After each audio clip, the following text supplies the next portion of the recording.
getting recorded, I think, right? Yeah. Yeah, we can start. The first problem is like valid palindrome 2. We are given a non-empty string and you are supposed to delete at most one character, either 0 or 1. Now, we need to judge whether we can make it a palindrome or not. Like this is already a palindrome, so 0 character deletion. But here if you delete C, you can make it a palindrome. And string will only consist of lowercase letters. And at max, the length will be 50K.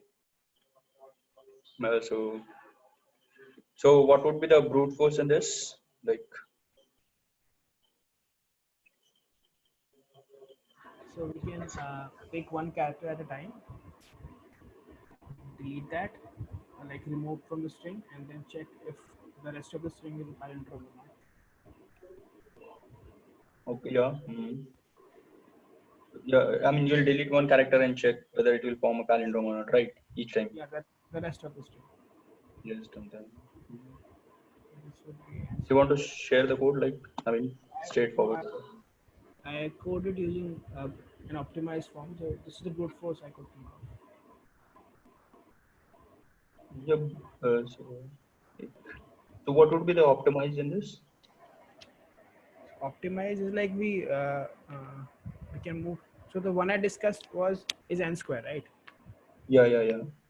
So optimize is that the way I have done this, that I start from both the left and the right, and if the left and the right are same, then I move on, and I maintain a count. Initially my count is 0. So if my s of I and s of j are not equal, then Okay. I have two options: either delete I or either delete j. So I take these two paths, call a recursive function, and increment my count to 1.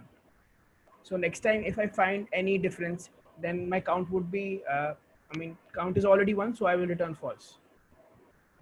Yeah. So you're keeping a start and end pointer, right? And then whenever you find that start is not equal to end, you will try to delete either from start or from end. Correct. If nothing has been deleted yet, then I try. Otherwise, if my count is 1, then I return false, Yeah. because we can delete at most 1. So how about if you find from the end, you start from either one end, or like how do you try? So I start from both the ends, like two Okay. pointers. Okay. Until I is less than equal to j, I keep going on. Okay. You want to share the code, like? Yeah, I can share. I am getting memory limit exceeded. I don't know why. Is it? Let's see. But are you covering, like my question was, if you start from, like when you find the difference, right? In the beginning, like from the front side, so you might have difference even in from the end side, right? So are you covering that case as well, or are you just going from front? Sorry, I lost you. Can you come again, please? So when you start from I right, ith value, and you find a difference, so you skip the character and then start again from I plus 1, right? No, it's like I start from I equal to 0 and j equal to n minus 1. Yeah, that's fine. Okay. And I compare s of I and s of j. If Yeah. both are equal, then I increment both, like I plus plus and j minus minus. Yeah. If one of them is not equal, then I have two options. Either I can call I plus 1 comma j, or I can call I comma j minus 1. Yeah. Okay. So Which one you call? Both of them. Okay, both of them. Yeah. Okay. So can you see my screen? Yeah. Okay. So I call this function helper. I've initialized two pointers.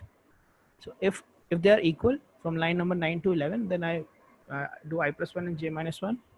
So I'm maintaining a global variable count. Like if they're not equal and my count is 1, that means I've already found a difference. So I'll have to return false. Otherwise, if it's the first time I'm finding a difference, I'm doing I plus 1 and I comma j minus 1, and I'm returning or of them. Like if should it be or and? No, or is fine. But But actually, you will get a TLE here, right? Yeah, I'm getting memory limit exceeded. Yeah, because Memory limit exceeded. Okay. So, You might be so one printing suggestion somewhere. is just try to actually call that helper in a single line. Helper s I plus 1j or helper s ij minus 1. By the way, why are you not using a reference? Reference of string. Right. I Yeah, mean, you can use it, that's right? Because you're using indexes. that's one optimization. Yeah, that can be done. Right.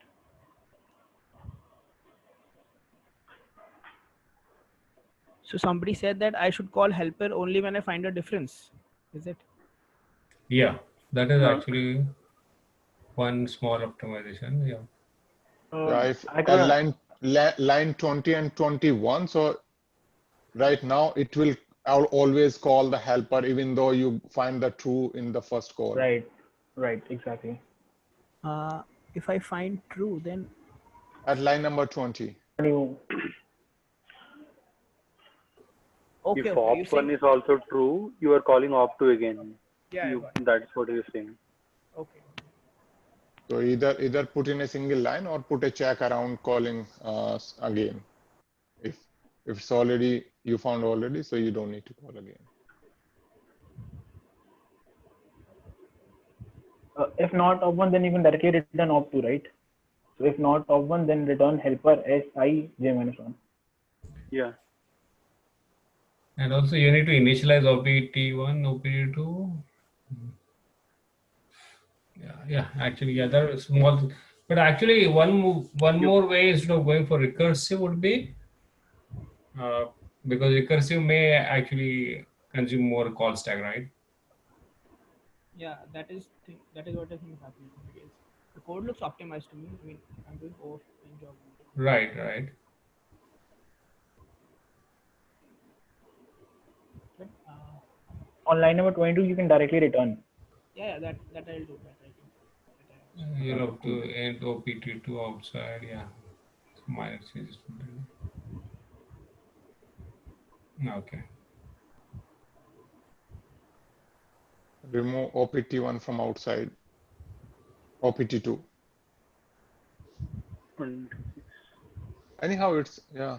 Return true. I mean, there is no need to check. Yeah, OPT1 is all true. That's fine. Yeah, I'll solve this. Okay, So I think somebody who has got his code completely right can share. make a string pass by reference.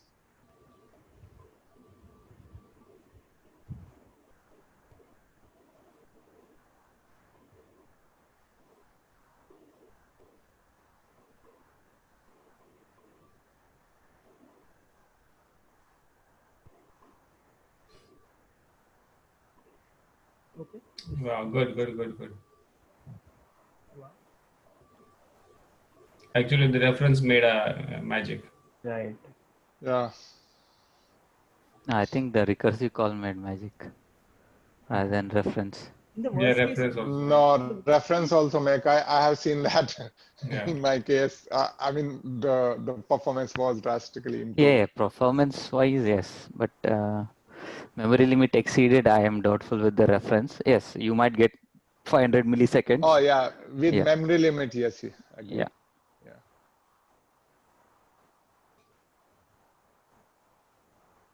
I think it's the reference part because in the Oh, worst case, time limit. Oh, we'll okay. make 2 calls. Why? Yeah, copy. Okay. Oh, copy seeing a lot of time that it throw TLE.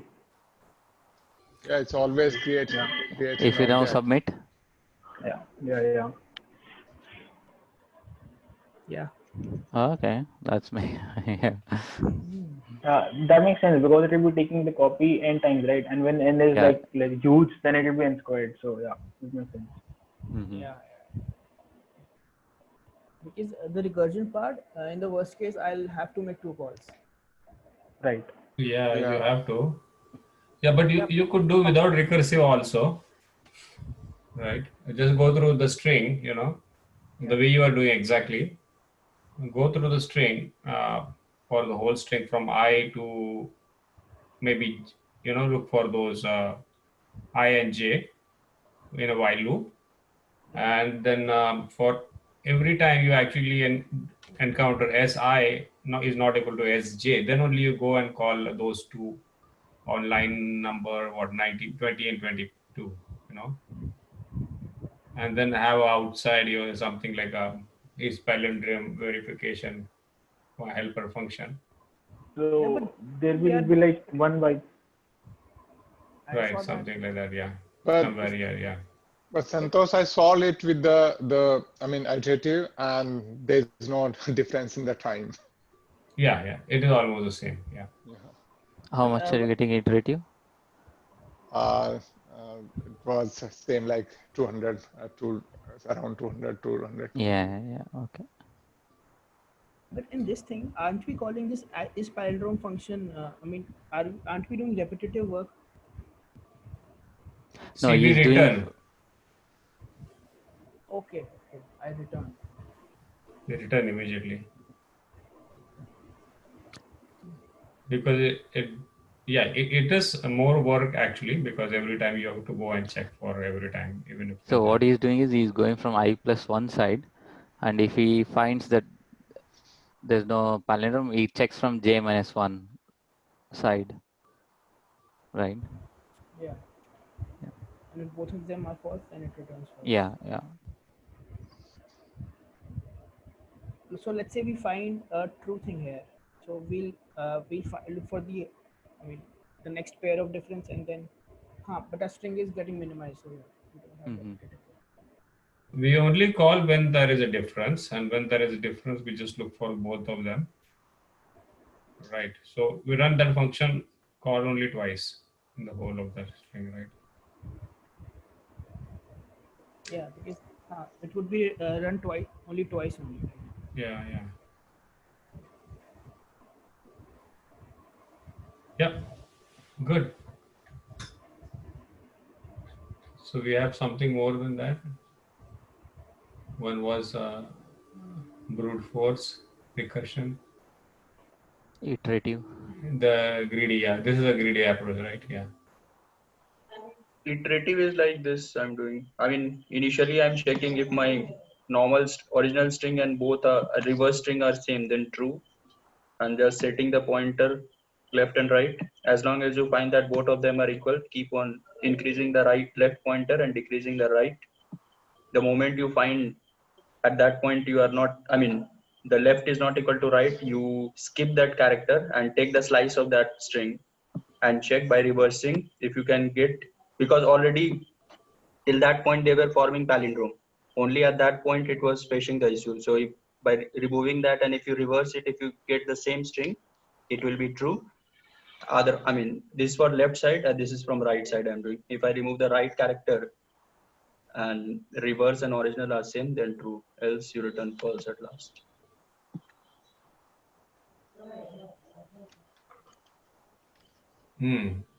Yeah.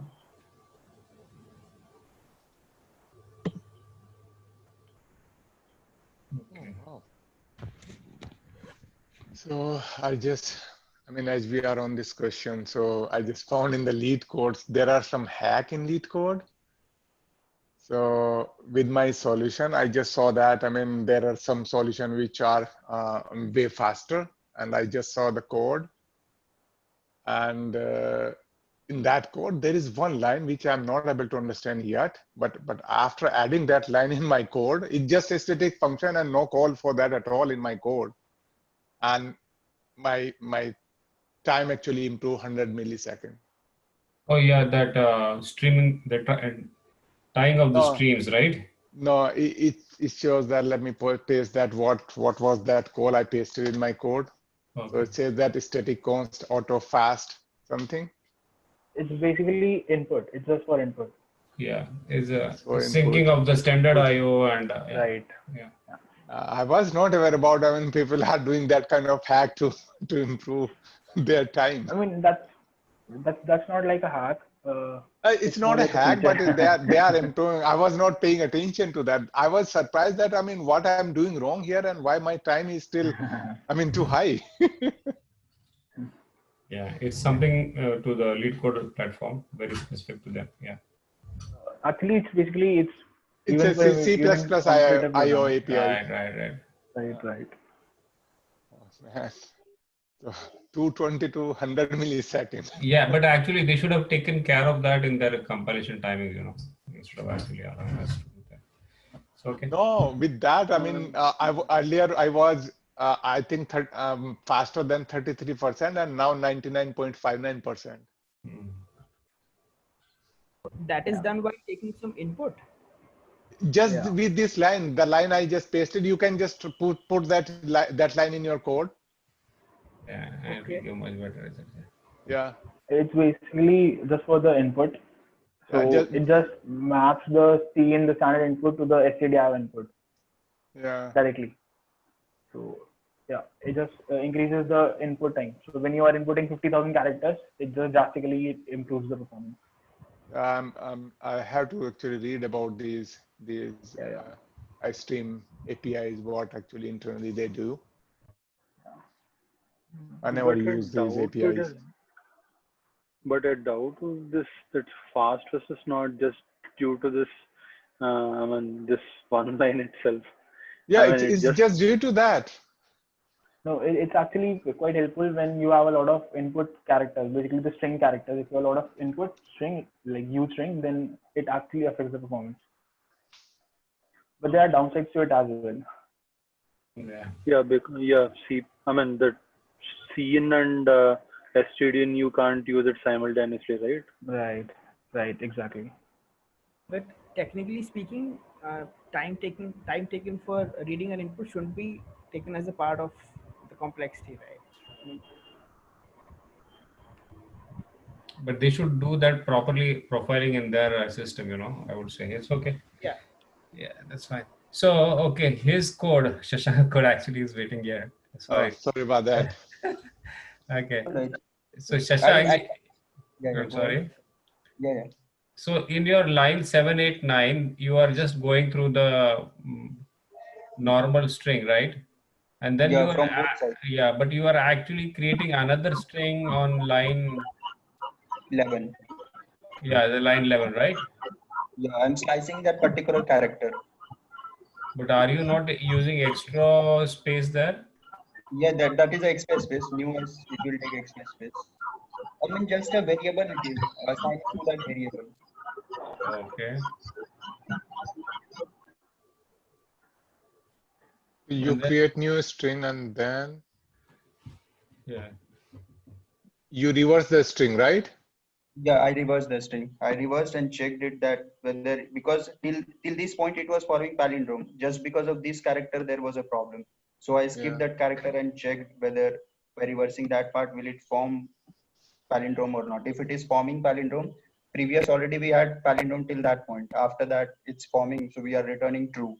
False, or the other option is I can delete that character from right if that is causing a disturbance, and check by reversing it. If it is forming equal, then true, else finally will return false. So that function, the line 11 to 18, you are calling only once. Line 11 to 18. Yeah. Okay. Yeah. You are just calling outside the while loop when you come out from it, yeah? Exactly. Not inside the line. Okay. If you make this new as S only, I think because we don't need the rest of the string. Yeah, we are not taking rest of the strings. Only from whichever part we are the particular character which is causing the problem. Leave that character, and after that.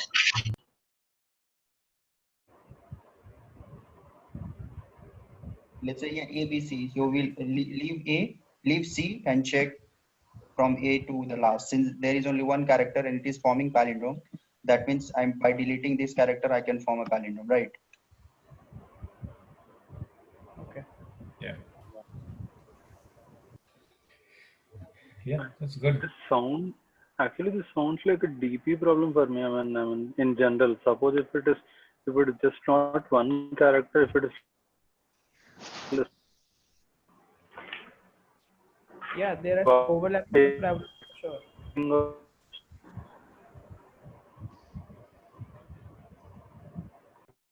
looked like that for me. Yeah. Hello. Yeah, you were breaking. Okay, go ahead. Voice breaking. No. Actually, I was saying if you can do n characters or k characters, something like that, it felt like a DP problem for me. Yeah.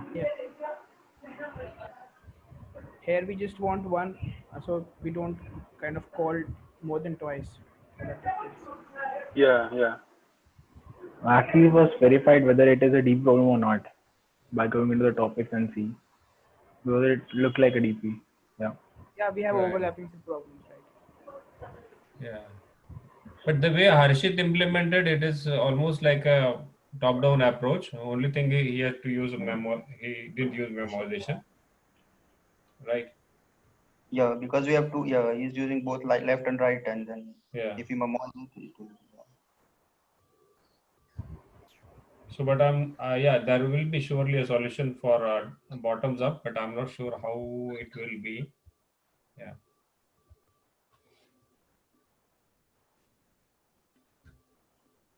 Yeah, we can switch to next. Okay. No. So our next is like airplane seat assignment probability. N passengers are boarding the plane with exactly n seats. Let's say on the first passengers have lost the ticket and you'll pick some random seat. But after that, rest of the passengers, either they'll take their own seat if it is available, or they'll take any random seat. Now they're asking what is the probability that nth person can get his own seat. So here, like only one person is there. Total probability is 1. Yeah, they have given 0.5 to get the second seat. Yeah, so how to proceed like?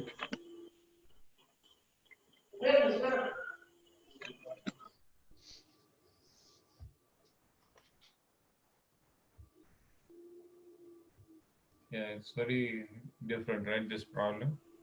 Yeah. So, yeah, maybe it's a DP problem. DP, like how did you get that? Well, I'm just thinking loud. Yeah. Yeah. How do we deal with these kind of problems where probability is involved? Like, do we use some random function or something? They have, I don't know, when I was going through one discussion, this is the recursive equation that they have formed. Yeah. This he has explained. Like initially, if the first person picks his own seat, there are n passengers, so probability of each person would be like picking the seat would be 1 by n, right? Mm-hmm. And if the first person picks the last one seats, that means when before till n minus 1, everybody will have their same probability, right? Because they will sit in their own seat. Only the last seat would be disturbed, right? Mm-hmm. Okay. So they are doing plus, isn't, because till n minus 1, everybody will come and sit at their own place, no problem. Because the first person is picking last person seats. So when last person comes, he will have a problem. And he will find that between 1 to n minus, 2 inclusive 2 to n minus 1, all are filled. So he'll go and sit in the first seat, right? Does that make sense? He's saying first person on the first line says first person picks his own seat, right? Yeah. So it will be he will be seated on the first seat, correct? Yeah. But then then the second probability will be if the first person picks the last one seat. Yes.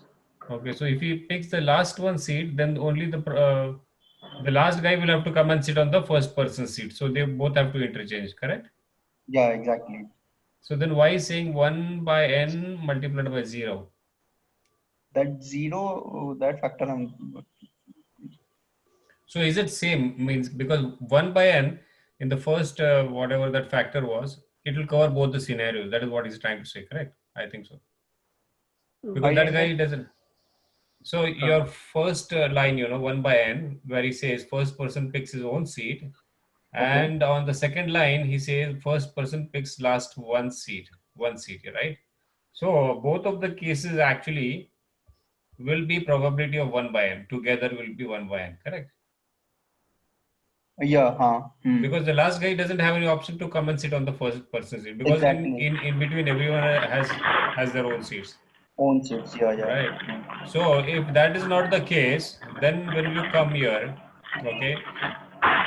So if the first person picks one of the seat from the second position to n minus 1 position, so this will be the possibilities, right? So N what might will because happen? Yeah, because you actually have leaving 2 seats. Okay, therefore n minus 2 divided by n, that will be the probability.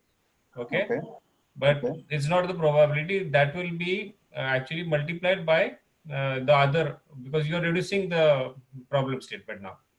So you are reducing it by f of n minus 2.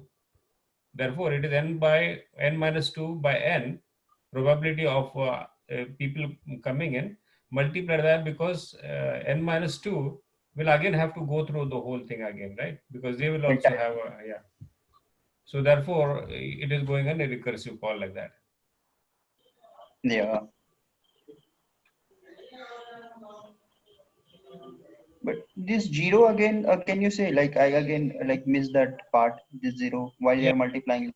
Yeah, because both the first and second, if the person picks his own seat or he picks the last seat, okay, both of them will have together probability of 1 by n. Yeah. Because he sits on one seat, first seat, it means that it's 1 by n selection, correct? That is the correct. Or if it comes to the last seat, the other guy will come and sit on his first seat. So both are going to be sitting at the same places, right? It's only interchange one, right? So there are not going to be much of shuffling around there. Exactly. Yeah. So it's like you can say that f of n minus f of 1 minus 1 is equal to 0. Right. Yeah. Right. So this 0 represents that, I think, right? Yeah. Because that is the base condition. Exactly. Can you explain the question? I mean, I didn't get it actually. I mean, is it a fixed seat? I mean, the fixed seat can be anything, or it has to be the nth person means the nth seat only. The first person will, he has to, what it says, take their own seat if it is available, or pick others randomly. Yeah, I mean, as in their own seat. If it is not free, he will take it. Let me explain my question. So is the first person supposed to sit in first seat itself, or he has a fixed seat that may be any ID? That is what I was asking. Okay. First person will sit on first, I think. Second on second, third on third, if it is free. Yeah, but the first person has lost his ticket, so he is supposed to sit on the first row, right? First seat, right? But he has lost his ticket. Yeah. It doesn't say that, right? He can sit anywhere. So he has lost the ticket, he can sit anywhere. And also, it doesn't mean that first person has to sit in the first seat itself. He was allocated any other seat as well. Yeah, even I thought the same actually.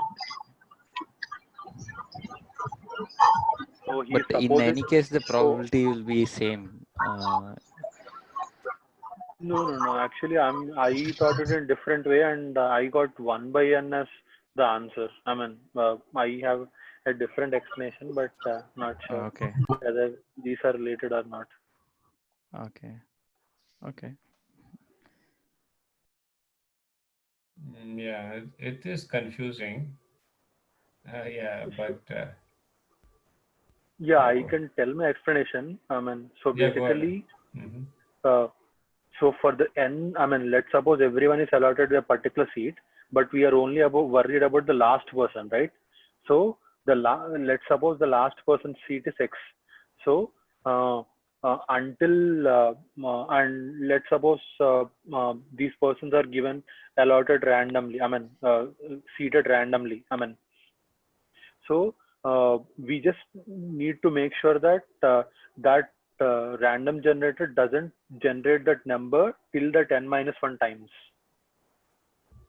Well, actually, see, the problem statement says the first passenger has lost his ticket. So other passengers have the ticket, so they will sit on their own place. Correct? It's only the first guy. If he messes with someone else's ticket, then there is a problem with that guy. No, Who but is but the No, second guy Rest of them also second may also actually go to the different random. seat. No, only if the first passenger No. goes and sits on the seat. Right. No, Only Santosh, second let's say should not- first passenger lost the ticket and he actually go and sit on the number 2. Right. Now number 2 will come and his seat is not vacant, so he will go sit on number 3. And number 3 comes, it will go on number 4. So Yeah. anything. Right. So that is what is going to happen, right? The first person actually has a ticket, he has lost his ticket. So if he goes and sits on his own seat, then there won't be any problem, correct? Yes. So that is the first what he was showing, 1 by n. But if he goes and sits on the last person's seat, it means other people have all on the right places. So only the last guy has a problem. So he knows that there is only one seat vacant. So he'll go and sit on the first seat, right? So therefore that 1 by n by both of them was just 1 by n in that case. But why 0? Yeah, because that doesn't hold true, right? So, okay, so it says that, okay, if it sit on his seat, so it's 1 by n, that's fine. But if it sit on the last seat,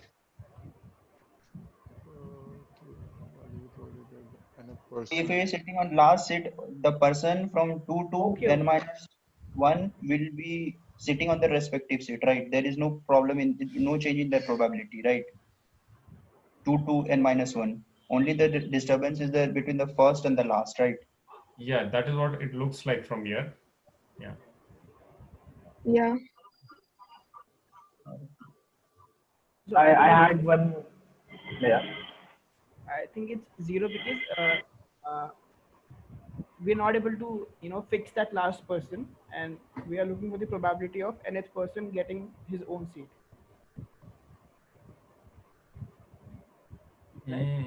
Come again? Yeah. I'm saying that it's a 0 because in the second case, when the first person occupies the last seat, we won't be able to set that last person set in the sense that we won't be able to give him his respective seat. So that is because it's 0.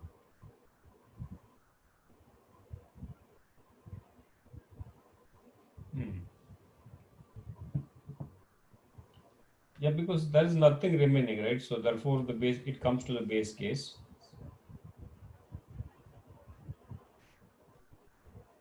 Yeah, maybe. Yeah, so yeah, Uday, yeah, go ahead. Yeah. No, actually, so we are worried about only the last one getting a seat, right? Oh, yeah, we're just looking at this explanation, okay? Because everyone has their own explanations. Yeah. No. Even I thought the same, but I got a different answer. So let me tell you my explanation. So basically, for the first one, he has n seats possible. He can choose one seat out of n seats. But for the last one to get his seat, he has only n minus 1 options, right? So for the last, why? No. One minute. Let me explain. So you do it on a whiteboard, please. So it'll be clear. Okay, sure.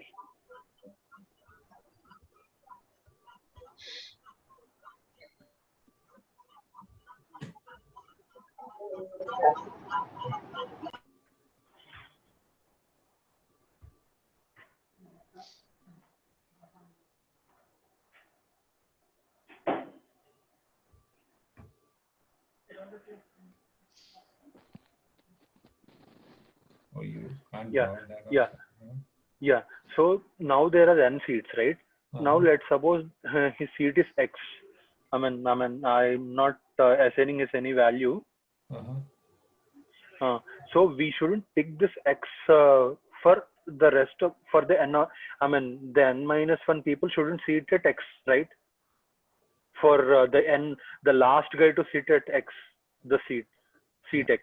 Yeah. So I took it like this. So for the first one, for the first person, he has n minus 1 choices out of n. Yeah. And for the second one, so one person has already occupied one seat. So there are n minus 2 seats, out of which he can, Sorry, could you explain why n minus 1 for the first n minus 1 bit? For the first person, he shouldn't choose the X seat. I mean the seat that is so actual reserved. Seat he should not choose. Yeah, one seat he shouldn't choose. I mean that is reserved by the last person. Okay. Yeah, so he has n minus 1 choices. Either it can be his allotted seat or any random seat. I mean the other seats as well. Yeah, any random seat. So he has he can pick n minus 1. Any of the n minus 1 seats out of the 10. And similarly for the second person, there are n minus 1 seats, and out of which he can pick only n minus 2, because the first one has picked one seat, and the last, one of the seats is reserved for the last person. Okay, so you will keep going till the last like this, right? Yeah, so if you do this series, it will that n minus 1, n minus 1, everything will get cancelled, and you will remain with 1 by n. Okay. I thought it in this way, but seems like that is not the answer. Yeah, that is not the thing. So there is one more discussion. So maybe we can. It looks very simple, but I'm not able to understand the last part. Actually, it's not correct what Uday is doing, because then you are violating the probability here. The people. I mean, each people has equal probability to sit at the two. Yeah, I'm picking any of the n minus 1 numbers, right? Either he can sit as its own seat, or his other players' seats as well. That is why I kept n minus 1. But usually, see, all of the guys have their seat numbers allocated, so they are supposed to go and sit on the seats. But only one guy has messed up, right? So that guy only will mess up. Okay, yeah, so that guy can also sit at his place as well, right? So yeah. I'm still taking care of that as well.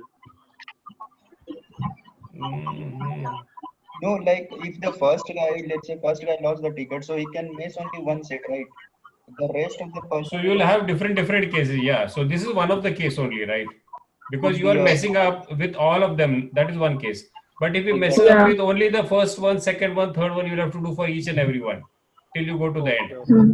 Okay, got it. Yeah, something like that.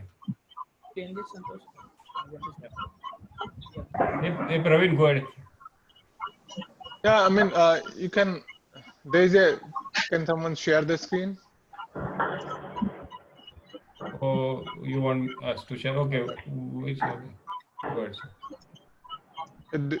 So go to the discussion. Yeah. There's one more. If you look something. Exactly same what you are doing, Shashank. He was maybe the next. This one O1 space. O1 space. O1 runtime.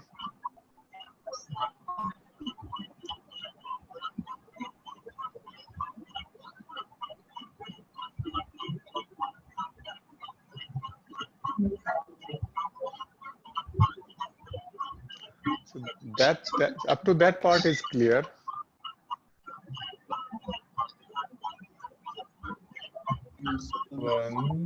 Which case last person surely sit on sit on the last seat, in which the last person will surely not sit on his seat.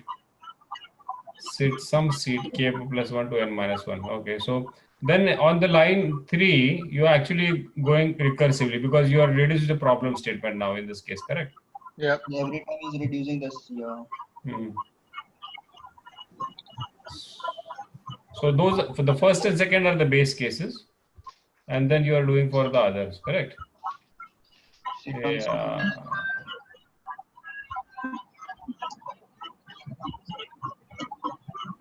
Yep.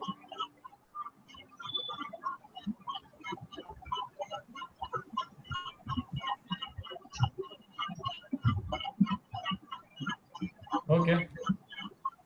So can you go down a bit, Shashank, what he says? Now he takes the second option.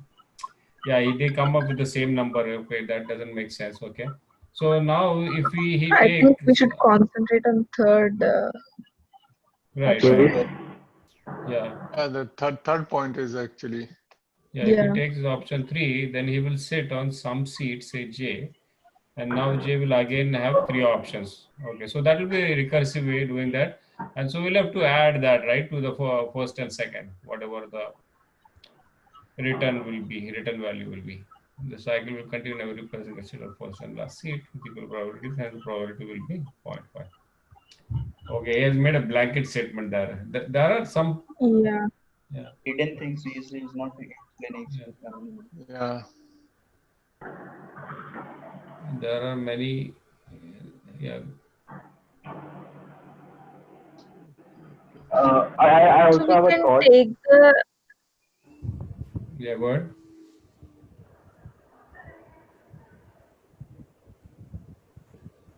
Yeah, you go ahead. You are saying something. You can complete it.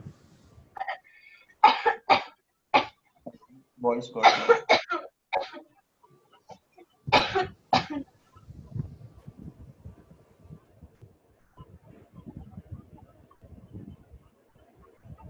Yep. Someone was saying something. I interrupted. I'm sorry. Nandini was. I think she's on mute. Okay, so what I'm saying is that if we implement the third point, so let's not focus on the last 2 lines, like the last line, and if we implement the recursive one, we should ideally get answer as 0.5, right? Yes, but you'll have to have that whole the n-1 divided by n multiplied by that whole thing, the recurrence relation. If we can find that, then actually it will make more sense. I also have like a different thought process.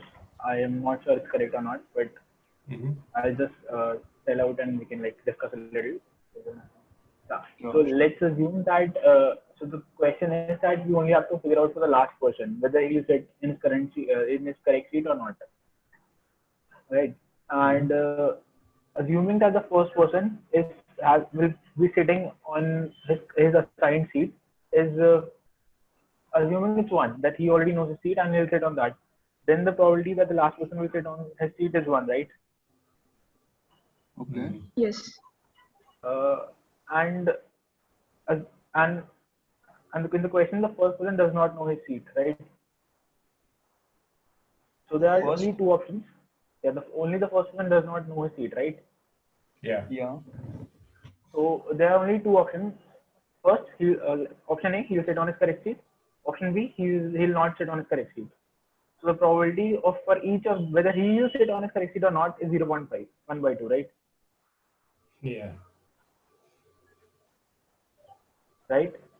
Yeah, but so if we, extend this somehow, I don't know, but somehow then maybe we can also say that similarly for the last person, it totally depends on the first person. If he'll sit on the correct seat, then the last person will definitely sit on the correct seat. If he does not sit on the correct seat, then there will be 1 by, like there will be 0.5% chance, 50% chance that the last person will also not sit on the correct seat. Yeah, so you are trying to say that the 0.5 makes sense. That is what you're trying to say, right? Yeah. But I think in an interview we'll have to give a recurrence relationship, right? I'm pretty sure about that. It's just take a small example like 4 persons and try out all possibilities so that we may have some intuition. Yeah, I'll try it out and I'll eventually share it on the Discord. Yeah, that would be a good thing to do. Yeah, just take an example of 4 and then actually keep on doing that. At least explain it. Right. Okay. Sure, definitely. Yeah. So.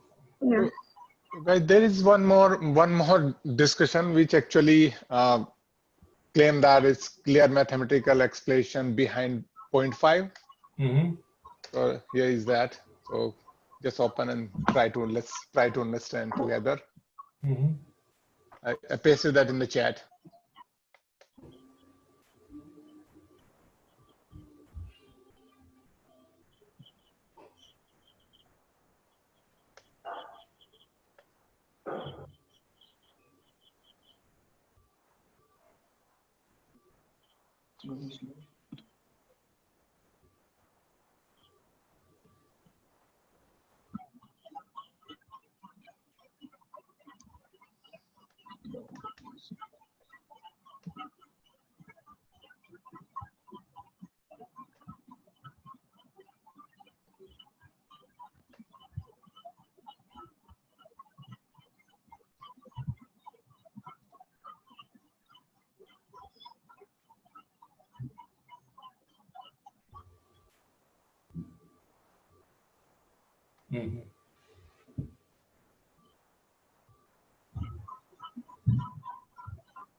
Okay, so what is this one?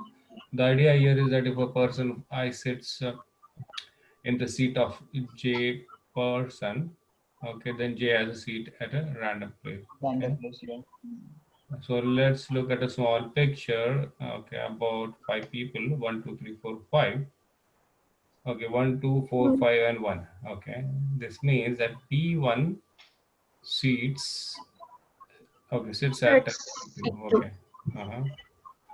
And P2 at S4, P4 at S5, and P5 at S1. And meanwhile, P3 comes from.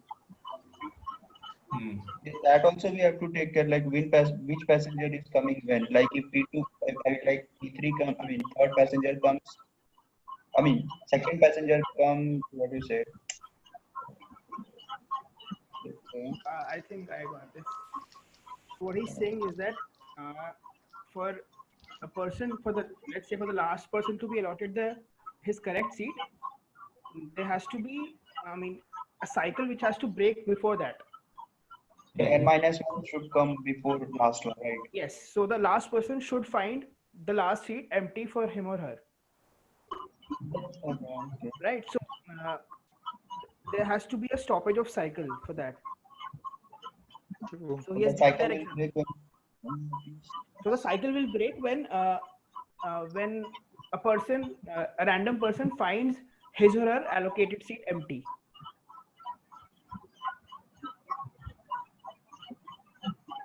Yeah.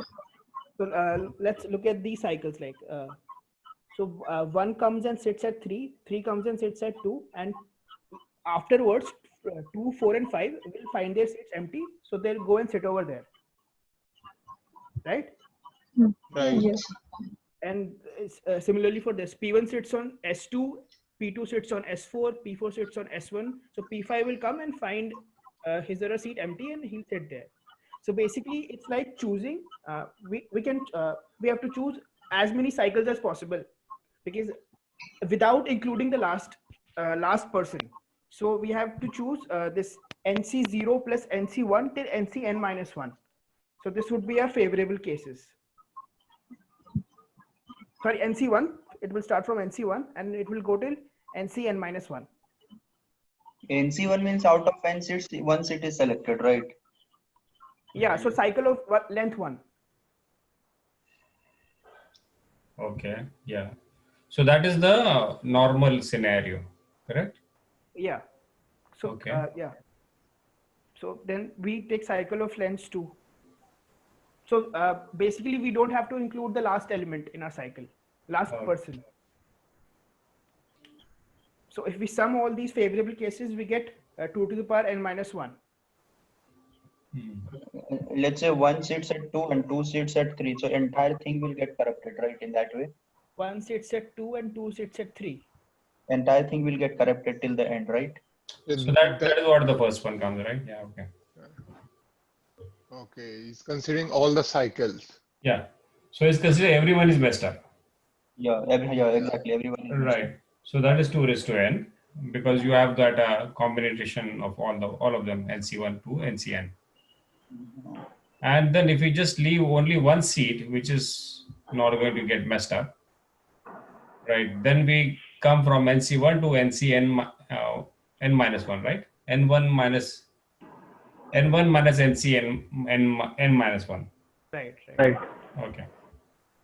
And then so in that case, you won't have 2 raised to n, but you'll have 2 raised to n minus 1. Yeah. So then you take the ratio of both of them, and then you will get the record probability. Right. This explanation is nice. Right. Okay. Good one.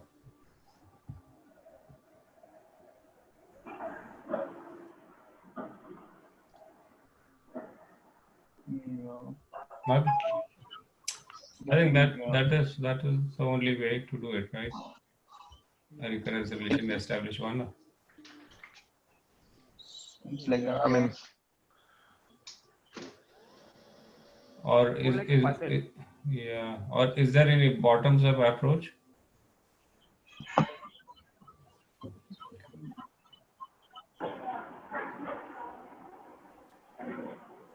Bit hard to say at this moment, right? I think.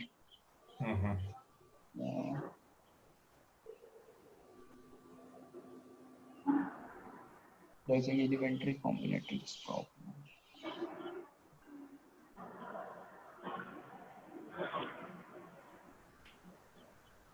So can you quickly explain what was wrong with Uday's approach? Like, how did we discard it? So actually, Uday's approach was correct. It is almost the same, but he was only considering one case, right? NC1. But he has to consider for all of them.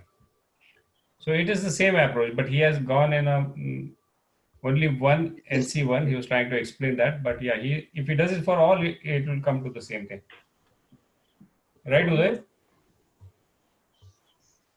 Yeah, it looks like an extension actually. Yeah, even you said that we are messing up only all the problem, but here he's taking one messed up, 2 messed up, something like this. Yeah. So that is what we have to do. So somewhere I found a bottoms up approach also. So what it happens, you add up from 1 plus 1 by 2 plus 1 by 3 plus 1 by 4 plus 1 by 5 till 1 plus 1 by n, and that whole whatever your series is, you will always get 1 by, it will be like 0.5. So I don't know where I found that, but yeah. So that might also work, yeah. But 1 by 2 plus 1 by 3, it is already greater than 0.5, right? He's approximating the after 1 by 2. Like we'll keep on, if n is infinity, then what will happen? Everything will tend towards 0, right? From 1 by 3 to. Okay. No, actually, yeah. That could be some approximation you are doing. Otherwise, already it's bigger than 0.5, right? 1 by 2 plus 1 by 3 you are doing. It's already bigger than 0.5. Okay. So somewhere you are okay, let me share this code. Maybe let's log it together. I think so. Yeah, I am not. I think so. This is I saw that this is a puzzle, like a famous puzzle, and I found a resource that can help us understand, I guess. You found it? Yeah. Okay. So I shared in the chat. So you can share here. I'll just finish this quickly. Yeah. Yeah. So okay. So this is the solution I was talking about, the top-down approach. You have this DP array of size n. Okay, because we have this n numbers, and then they are using this some variable called sum. You go and actually assign each and every, because your base case is always 1. Okay, 0 at maybe the first seat. And then you keep on actually assigning sum plus I. I starts from 1 to n minus 1 actually. Calculating probability at that place, right? At Right, yeah. So you keep on doing that. So it will be like this only, right? So in this case, 1 plus 1 will be half. Yeah, the same series what we were talking about, that it will form. right. Yeah. So it will be 1 plus, because at the n minus 1, it will be 1 plus 1 by 2 plus 1 by 3. It will be, I don't think so, it will be 1, right? It won't be 1. No, sum is 1, right? Sum is fixed. Yeah. No, sum is also changing. Sum is also changing, right? Sum plus dp, you are doing dp of I. So first time, let's say it is 1. First time it will be 1 by 2 at ith position, right? Yeah. So And 1 by 2. And next time it will be, what it will be? I 1 will 1 be plus 1 2 1 by 3, right? In that case, 2 by 3 next time it will be, no, because your sum plus dp of I you're doing, right? Sum initially is 1. oh no, yeah, you're right. 1 plus 1 by 2, and then you'll add that. Okay, yeah. It's not Somewhat, that easy there. Yeah. you'll have to, I mean, write it then. It will be. Yeah. So this was 1. Yeah. Maybe it works, but not sure very well. Yeah, go ahead. Who wanted to share that? I think Rishabh, right? Rishabh was sharing your. Oh, he has shared in chat.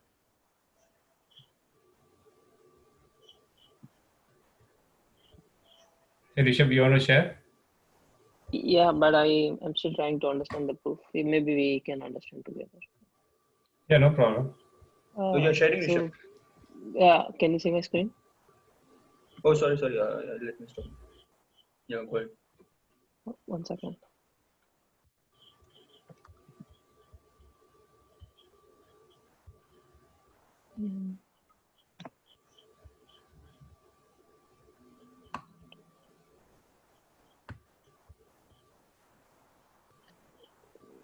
Cannot paste. Yeah, so I'm trying to understand this guy's proof here.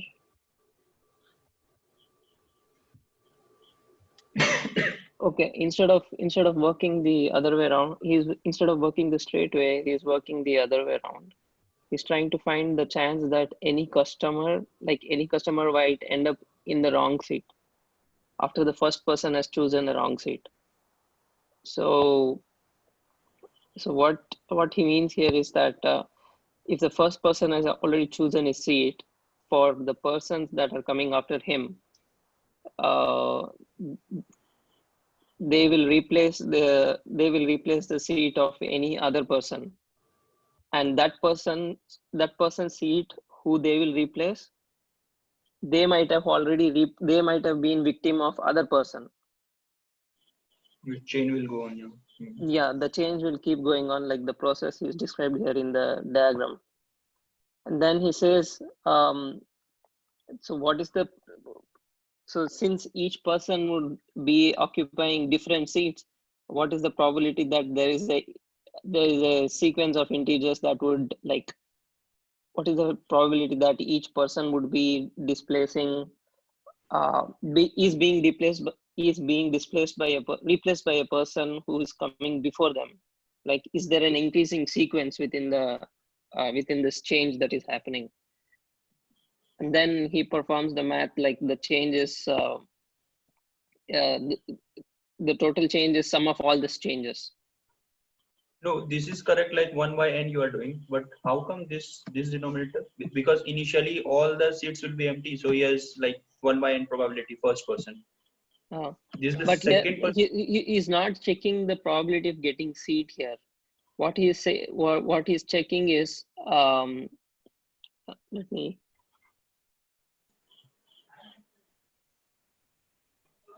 he's checking that this j plus 1, what is the probability that this j plus 1 is being replaced by a lesser person, who was again being replaced by a lesser person in a sequence of events. like increasing sequence of events. That's what I'm trying to understand. That's all.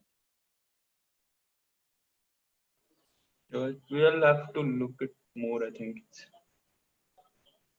increasing sequence of integers to play between 1 and k. I think, yeah, that is like what he has done on the line which you have marked just now below that. He is doing it for one scenario, right? So therefore, if you look at the below line, he is doing it for all of them because he's doing a summation. Yeah. Yeah. So you, as I think Harshit also said, right? The one what even Praveen was showing, yeah, it is the same. Like you always have to do it for all of them. Okay, so for one scenario, how it's going to work out, that is what they are representing on that line. Yeah. He's taking product and doing the summation of. So he's taking the product because all these probabilities are like they're happening at the same time, like they one are after one after the other. Yeah. They're not disjoint. Okay. And summation is for different possible cases, right? Different possible scenarios. Yes. Like if 2 is missing 3, 3 is missing. So if you see this line, you know, okay, in this line, I know it. Yeah. Okay. Yeah. Just a minute. Yeah, this one. This is the right formula. Okay, what you say is here. Okay, so if k equals to n in this case, so n and n are going to get cancelled, and you will have 1/2 answer. Yeah. That is what it comes to. Yeah. Okay. That is the whole series. You'll have to do a summation of all that. Your mathematical, like it's. It's a purely mathematical problem. Yeah, it is a mathematical. Yeah.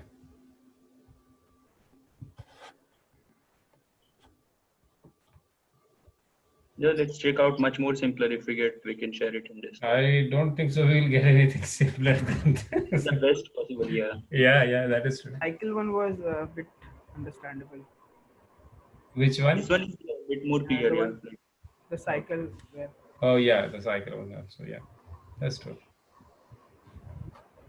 Santosh, the solution you have shared, it is actually assigning 0.5 at every dp of I.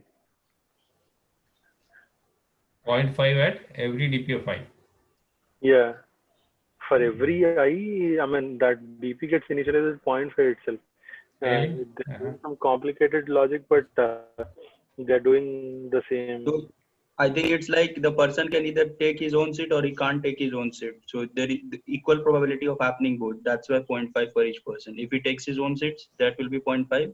And if he takes, the probability of not taking his own seat will be 1 minus taking his own seat. Could be one of the intuition. Okay, let me print out. Yeah, makes sense. For this type of problem, what do you guys think that, interviewer wants these mathematical things or the programmatical things? I believe that they expect some programmatical things. Yeah, actually, we should have a recurrence relationship, right? We should have a recurrence relationship. But for doing that, we need to be mathematical, right? For getting the recurrence relationship. Okay, so I'll give you one more problem. I'll just share. Okay, just hold on for a second. I think that made it slightly better for me at least. Man, where I left. Oh, no. So this one, right? Okay, if you see this, the first one. Okay, your base case, if n equals 1, you return 1, or not, then actually you have 1 by n. Okay, plus because you have that 1 by n, correct? And then you are left with 1 seat lesser, and therefore n minus 2. Okay, divided by n, this one, and then you establish a recurrence relationship of the remaining ones. Okay, something like that. I think it's the same one, but which in discussion we were doing first one, like 1 by n for the first one. First person picks his own seat. Yeah, correct. Actually, you guys might have shared, but I think this might be a recurrence relationship. At least we have to discuss with him, right? Yeah. So this is the base case for the first guy, whatever it is in the first case, but you will have to find for others also, right? So the first will be like the one which you are actually able to pick up any seat anywhere, right? The one guy picks up, but the other guys are messed up, so you have to do it for the other also. Yeah. So Subsequently. 1 by n is Yeah. when the first person picks this correct seat, right? No, you can pick any seat. So if he picks up the first seat, then it will be probability of 1, right? So that will be this case in this, right? Yeah, if he Okay, picks his correct seat, it's 1. But like no passenger has come till now. First passenger Yeah. came and n possibilities. So you can, and sitting in any seat is 1 by n probability. So you can pick any seat I mean, Yeah. So if he picks 1 by n, then the problem statement reduces to n minus 1. But for that, you will have to have n minus 2 divided by n.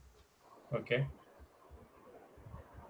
but let's say he has forgot the ticket and accidentally sits on his own seat only.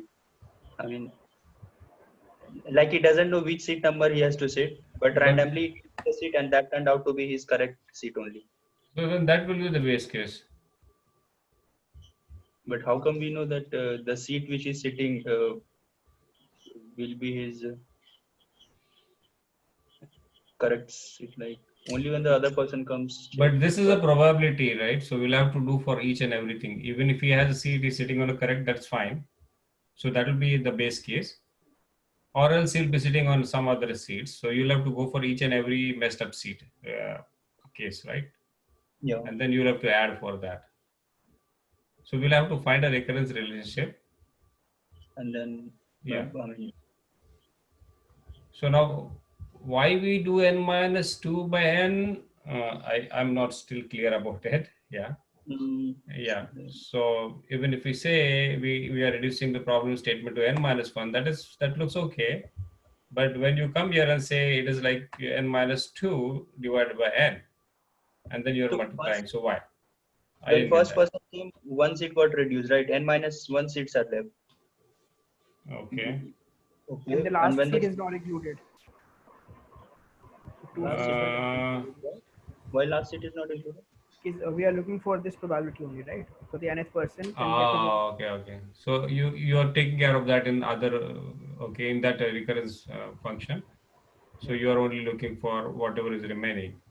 Makes sense. It's very hard to actually digest it though. Comprehend your Excel. Yeah. So yeah, Praveen, to answer your question, maybe you'll have to come up with something like this or some other way, but not this one though. If you have to have this relationship, that's not the point to actually ask that in the coding question. Yeah, absolutely. Yeah, but actually, if you other two solution makes sense. I mean, why they ask, but yeah. So if you see what companies are asking, it's like the MicroStrategy. So the guys are purely mathematics, I think. Maybe could be, yeah. Yeah. That's maybe they are asking, and right. You know that. I mean, that question is not very popular. 275 down. Really? Yeah. That company is a visualization company. Earlier we had questions which had a lot of negative votes, but Vivek told that it was a telephonic interview. I'm sorry? And that also from many. What did you say? We rely on the downvotes because there was a question a couple of days back and which has lot many number of downvotes. But Vivek, when he was working in Amazon, he told that he used to have that question as a telephonic interview for a couple of years. That was like Roman 2 integer, right? Or integer to Roman? Roman 2 integer number, something like that. That only. Yeah. This MicroStrategy is a mobility company. Yeah. So they must be Yeah. So actually, let's keep this for now. Yeah.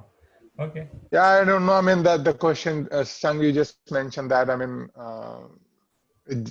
to me, that kind of question is actually mainly to see your ability about the command on your language and how do you actually think about the edge cases. No. It might be possible because that MicroStrategy is a visualization main company. So you might have to do more maths actually on the back end to show the graphs and visualization as such. His image that makes sense. I mean, if that company is in that domain, so makes sense. Mostly finance company, I mean, usually take questions from probability, like Goldman Sachs. Really? Okay. Yeah. Okay, This no guy problem. Let's pure move on. software. That Yeah. problem Okay. exhausted. No region. Because actually, yeah, we are not able to come to a conclusion, right? So it doesn't make sense to spend more time on that. So no. Yeah. So our last one is like counting bits. We are given a non-negative integer number, and for every numbers from I to till num, we need to calculate how many numbers of one present in their binary. So if it is 2, so for 0 we'll have 0 ones, for 1 we'll have 1, and for 2 we'll have 1. So this is 0 1 1 they have written. For 5 again for 0 0, for 1 1, for 2 again 1, for 3 you'll have 2 1 bits, for 4 again 1, and for 5 again 2 bits. And follow up is like, it's very easy to come up with a solution with runtime of this, but can you do it in linear space, a linear time? And that also in a single pass. And space should be order of n. And single pass in the sense he's saying one time, Single one pass, for you loop. have to run loop from 1 to num. Okay, so no So size of only one integer, loop. but no n into size of integer, right? That is what he's trying to say. Yeah. Yeah, the So- brute force, what he's trying to say that, I mean, you go and you get the number 1 and then count the bit in that, then number 2, count the bit in that kind of thing. Right. So you should not go there. Okay. Yes. Yeah, but when he says, okay, in the can you do it like a boss? Okay, and there what he explained, okay, do it without using built-in pop-up count. Oh, Yeah, as I said, that don't use do that it too. without using that. Yeah, I mean, built-in function. You have to. So he's basically saying don't count the bits. Correct? Exactly. No. I don't think so. That. I think he's just saying don't use the built-in pop count. Yeah, but You that is don't- what he's trying to mean, right? Because internally Yeah, I mean- he'll use the same thing. Yeah, you have to find some pattern here. Right. Like when you move from 1 to 2, so you should know some pattern instead of actually counting again in that number. You should actually make some pattern so that you can immediately get the number of bits in set bits in that number. Exactly. There is actually a relation between number odd and number even. Like if one is odd and 2 is even, then definitely 2 will always have 1 bit more than 1 always, whatever your previous number is having. If you are at 7, 6 is having 2 bits, right? 8 4 2 1. Then 7 will have 1 bit greater than 6. So that kind of pattern something. But is it always like that? Because Yeah, it's always, you can check. Let's take 8 take. 8 will have 1 bit, right? Mhm. And when you go to 9, 9 will have 2 bits. 8 and 1. I mean, 2 ones you'll have, right? That makes sense, right? Because when it's an even number, the first bit won't be set, and when it's an odd number, the first bit will be set, obviously, always. I think it should. Take any number you tell me. But Let's if you have Yeah, for odd, yeah, definitely, yeah. The first bit is always set. That's one case. Yeah, but you have a 7 as an odd, and then you have 9 also an odd. So the difference in the bits are 3 and 2. No, immediate you have to go. Like, Okay, just look for the immediate ones, the Previous immediately one, next yeah. ones. yeah. If Not you like, take 7 and 8, it doesn't hold. for what? 7 and 8.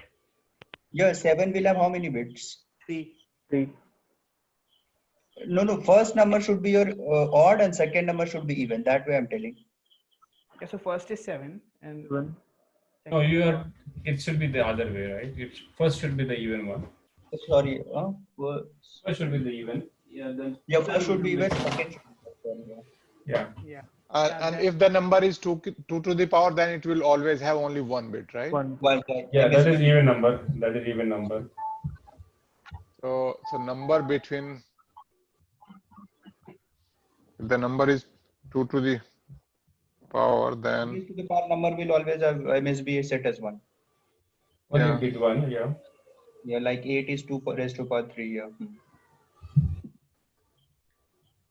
Okay, so this problem is easier, but if you look at the brute force way, it is much easier to do. Okay, because now we are considering this as brute force, or earlier we would have gone with a bit mask, single bit mask, and have done that. or else we can find that n into n and of n minus 1, okay, and then keep on counting. So there you are not actually doing size of integer, right? You are doing only the size of 1 bits. Yeah. Okay, so that is also an optimization, but that also might be okay. But but the real thing what is expecting is this one, what you're talking, Shashank, right? Yeah, this part. Like, okay. And there are many other approaches, right? The way it can be done. Exactly. You can count from power of 2 as well, like for 7. Every time you encounter power of 2, like 4, start incrementing from 4, like plus 1, plus 2, plus 3. So then next time you get 8, again start from 8. 8 will be 1, then again start from 8, plus 1, plus 2. Oh, like 8, if 8 has 1, then 9 will have 2, and 9, then 10 will have 3, right? Yeah. No. Actually, no. It's somewhat different actually. Yeah. So basically, if you have one, suppose let's say you have 110. I mean, if you have continuous sequence of ones, the bits can reduce as well. So you need to see in the other the previous sequence of 1 or 2s. Can you draw that like numerically? I mean, so he's saying when it is 7, you will have 3 bits. Okay. But then when you come to 8, it is single bit, right? Single bit, yeah. So you have to start from that. 2 to the power n minus 1 and 2 to the power n. Yeah. So I can tell you like this. So 2 to the power n minus 1.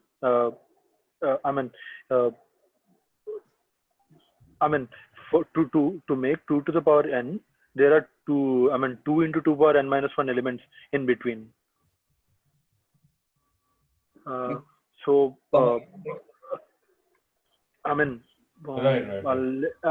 so I? It is 2 multiplied by 2 raised to n minus 1, correct? Will be 2 raised to n.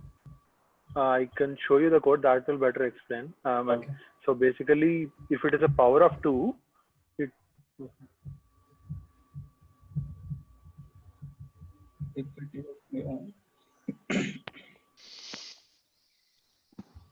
Yeah, same. Yeah, but it might not increase. So you need to track in the previous one. Yeah, I have the same code. Same. Okay, so what you are saying here? Last. Yeah. So so 1 to 2, you can reuse in 3 to 4, and 1 to 4 you can reuse in calculating count from 5 to 8, and 1 to 8 you can reuse in count calculation from 9 to 16, 9 to 15. Yeah, because the significant bit keeps on increasing. Okay. Can you write it like number? I mean, not getting. Okay, sure. So if it is 0 and 1, and then you go for 2 and 3, you are actually adding one MSB for both of them. Okay. So you get 4 of them. Okay. Then after that, those 4 numbers, if you want to get the next 4 numbers, you'll have to add one more MSB to that. So then you'll get total 8 numbers like that, and it keeps on increasing. So let's suppose 1 and 2 are already calculated, and you need to calculate for 3. So 3 will be,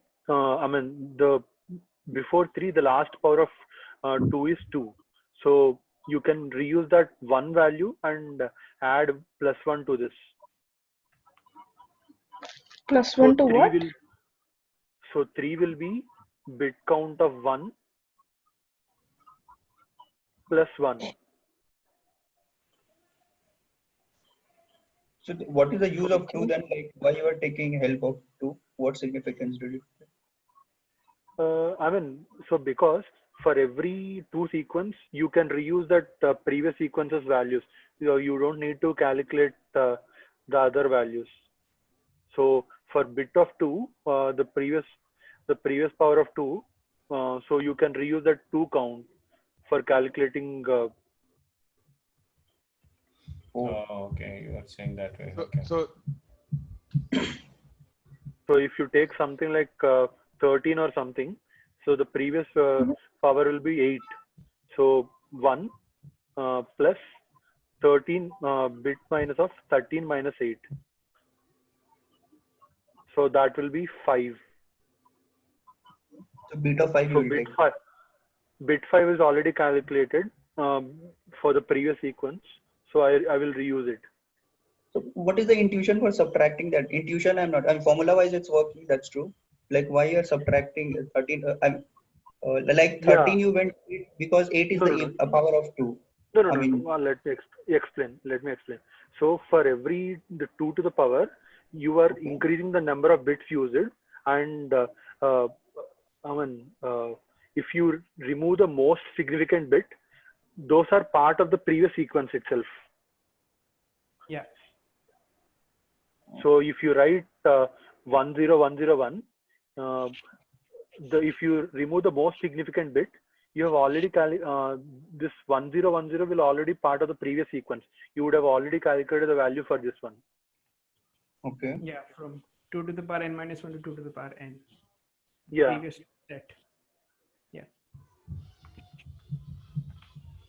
So there's one more approach where we don't have to check whether it's a power of 2 or not. Like dp of like the number of set bits in any number is equal to I think Shantosh said is that n of n and n minus 1 plus 1. Oh, that one. Okay. Yeah. So we don't have to check whether the number is a power of 2 or not. Yeah. Shashank also said, right? It is the same thing which you just have to look for the previous one. Yeah.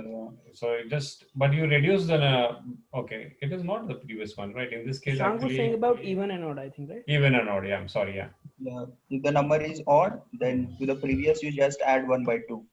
Plus 1 bit you add.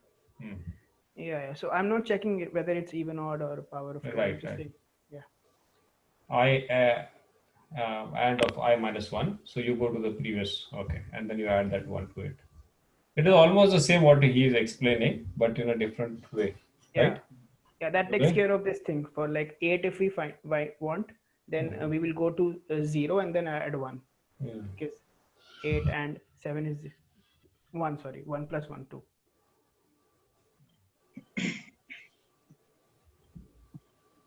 Yeah, so there are many approaches for this one. Exactly. Yeah. Okay, good.